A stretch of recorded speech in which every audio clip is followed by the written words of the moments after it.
Are you a perfectionist? Did you know that being a perfectionist to a certain extent can actually be a bad thing? Too much, and even be dangerous, because we know how bad stress is, actually on our health.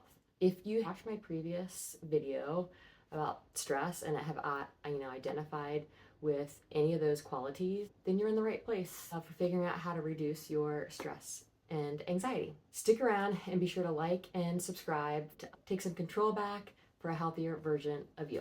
Now, let's get into it. Okay, so as I mentioned in my last video, there are several qualities or traits that could actually be causing stress that you could be putting on yourself where you're actually causing stress. Those qualities are actually all behaviors of a perfectionist. So let's go over them real quick to recenter to see what we might resonate with. Do you have an excessive need for control? Are you highly critical? Do you have obsessive thinking patterns? Do you have high attention to detail? What about procrastination? Do you procrastinate? Are you reassurance seeking? Are you seeking reassurance for those things that you're doing, but maybe nobody's asking you to do?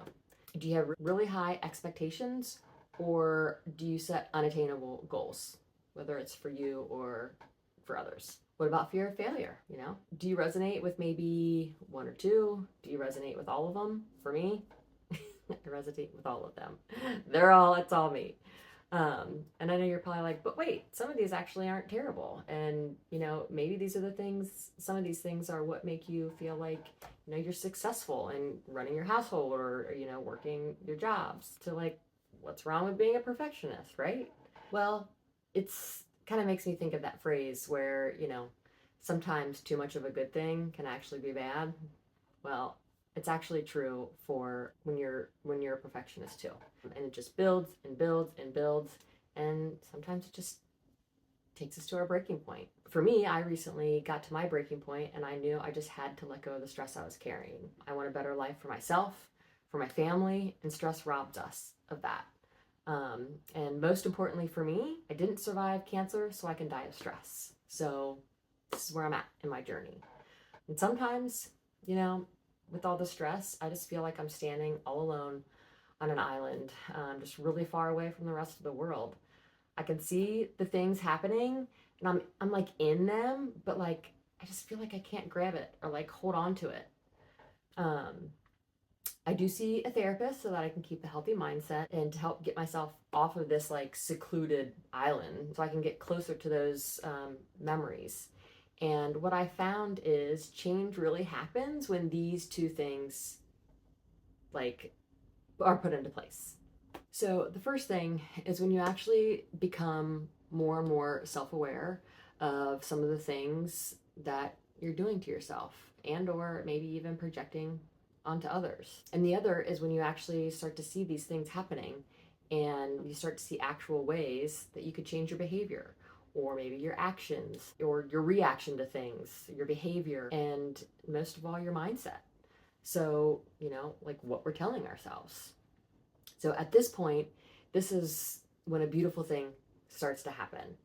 And you're standing there on that island, a world that is so stressful and where you're wound so tight and maybe you don't even recognize yourself anymore. But now you start to see a bridge forming. And off in a distance, you see that amazing view and a view of the whole new place that looks heavenly. So picture it with me. Okay, what's your favorite place in the whole world to be? It could be a place where you've actually visited or a combination of some amazing memories and a fake place or, something dreamlike, right? Just something where you just feel like you want to be.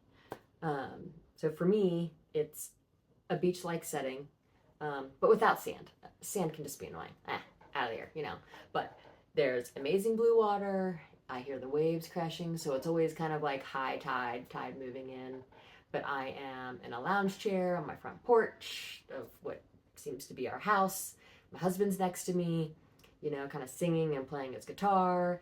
And the kids are just like, frolicking around and, playing and just being like best friends and so kind to each other,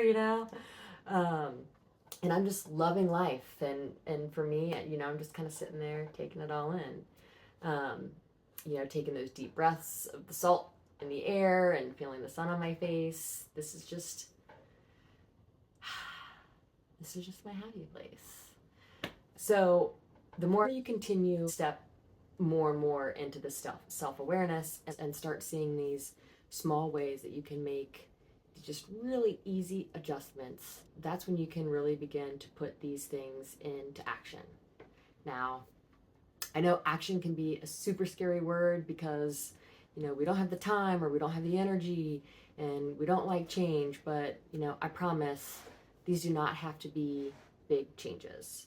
For me, I can manage change okay, but I'm a lot more comfortable not changing, which obviously, let's be honest, for me, that's where the perfectionist kind of lies and the stress vortex begins. So, but with these, we can have tiny little macro tweaks, and that will help get us to our happy place. So, the more that self awareness grows and you begin seeing these small adjustments that you can make to your inner thoughts or actions, the more you'll begin to see that bridge being formed bit by bit, board by board.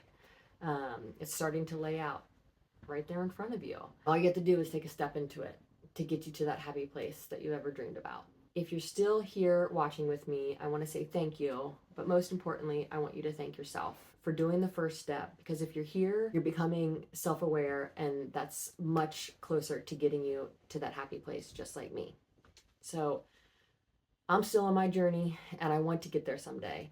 And while it's easy to say to ourselves, you can't have it all, you just have to turn that off and remember that you deserve to put that effort in to yourself and allow yourself to get into that mindset, and that you are smart enough and you're strong enough.